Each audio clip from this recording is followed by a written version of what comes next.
Hello Year 8 and welcome to our DEM for our jam donut muffins as promised last lesson.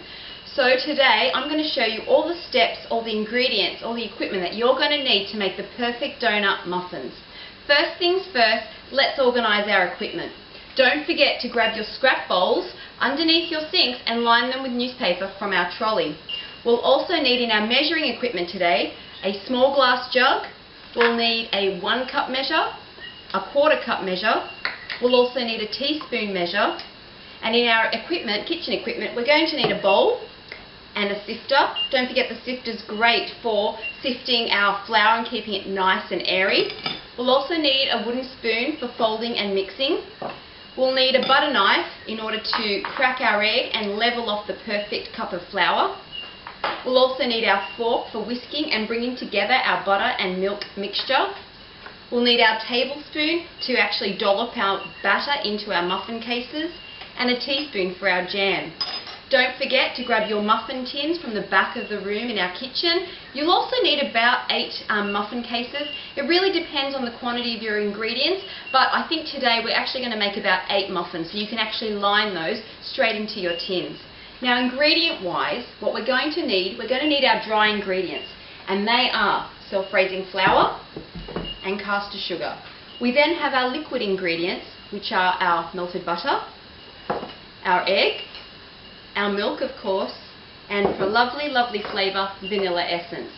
Now, with the butter today, we actually need to melt the butter in the microwave. It'll probably take between 20 to 30 seconds.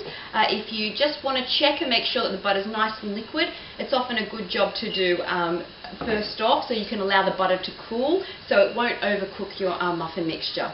Now, first things first, we need to make sure we turn on our oven. Our oven temperature today is 180 degrees, so that needs to go on first. When we're in our kitchen, in the Taz room, please remember to turn on the power at the grey box. You then need to set our temperature to 180. Don't forget, if you've got the electric oven, to press mode. If that light doesn't come on, then you're not going to have really nice cooked muffins. Okay, once that's done, you can then line your muffin tin with your papers, and then you can get on with the measuring. Let's start with our dry ingredients. I'm going to show you how to measure the perfect cup of flour. First things first, you need a heaped cup of flour.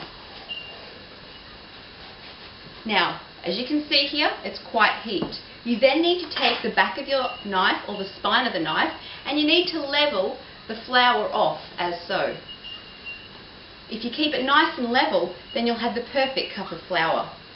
So that can go straight into the pot, or straight into the sifter and the bowl, I should say. We also need the 1/4 cup measure. Once again, nice and heaped, and you can then level the flour off with your knife for the perfect measurement of flour. And that goes there. Okay, so that's the flour measured into our sifter and bowl, nice and accurately. We can then also add in our caster sugar, which is also 1/4 cup. So you can actually use the same 1/4 cup that you measured your flour in. It's always a great tip to measure your dry ingredients first so that you can double up on your equipment and save washing up for later. Otherwise, if this was liquid and wet with butter or milk, you wouldn't be able to put it back into the dry store. Okay, here we go. So it's again a large heaped 1/4 cup of caster sugar. It's just a matter of shaking it to level it then back into the container so you don't make a mess if you can. And then there's a perfect 1/4 cup of sugar ready to go into our dry ingredients. Okay, so now that, notice how every time I'm working, I'm trying to keep all my bench nice and clean and clear so that it's not going to get cluttered, and you're going to know where you're up to next in the recipe. Okay, now with sifting, really good tip here is just to hold it nice and steady over the top of your bowl, and just to give it a gentle tap with your hand. Don't worry about the caster sugar, it should go through as well. The sifting actually makes the flour nice and light. It also gives a little bit of a mixing action, and the caster sugar will just sort of be mixed into the flour as well. Okay, so once my flour is nicely mixed, we can then get on with our wet ingredients. Now remember, we've had our butter microwaved in the microwave to melt for 20 to 30 seconds depending. Now I'm going to take my measuring jug and I'm going to show you the correct way to measure milk. The best way, and you're going to need 3/4 cup of milk for this recipe, is to get down to eye level. If you get down to eye level, you're going to get a nice accurate measure of a liquid measure. If you were to measure it from the top, you wouldn't be able to see the line accurately enough. Okay, so once that's done, we also need to add in 1 egg. Now, this is as simple as grabbing the back of your butter knife again, the spine of your back, and just cracking down through the center. You can then just put your fingers in there, pull your thumbs back to reveal the egg inside, straight into the middle, no fuss, no mess. And the shell can go straight into your scrap bowl, keeping your bench nice, clean and clear. We also need to add in vanilla essence into this. You'll need about 1 teaspoon for this recipe. Should give it a lovely, lovely vanilla flavour, and that can go straight into our liquid ingredients. Okay, once that's done, we can then put in our melted butter. But first, I'm actually going to whisk the milk and the egg together to bring that mixture in. Okay, so just mixing nice and lightly to break up that egg and mix it into the milk.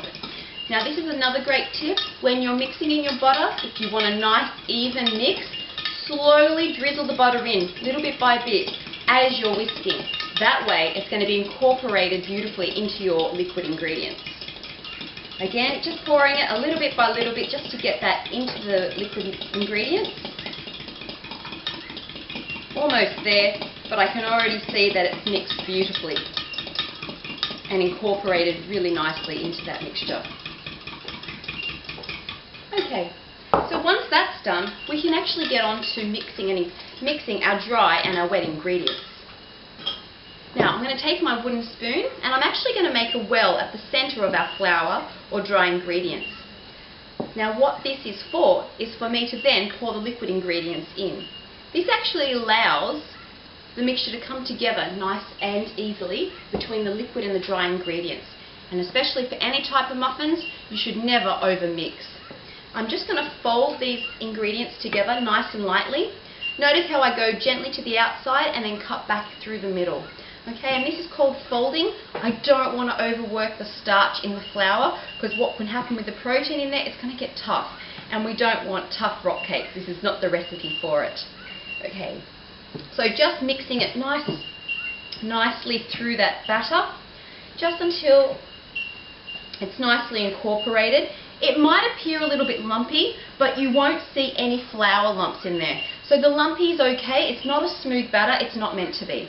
This is where I take the magic metal tablespoon, and I'm actually going to use this to help me get the batter into the cases.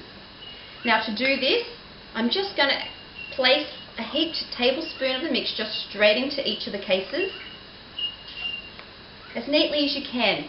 Avoid trying to get any of the batter on the outside of the tray. What this can do is it'll end up burning when you put it in the oven, and there's nothing worse smelling like burnt cake when we're cooking in our kitchen.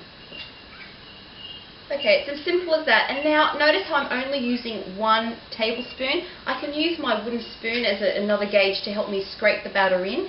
This saves on washing up as well. Okay, so now that we've got that into the patty cases, we're now going to use some jam, and this is going to form the filling for our actual jam donut muffins. All I'm going to do here is I'm going to place a dollop of jam straight into the middle of the batter. Try to keep it to the center if you can.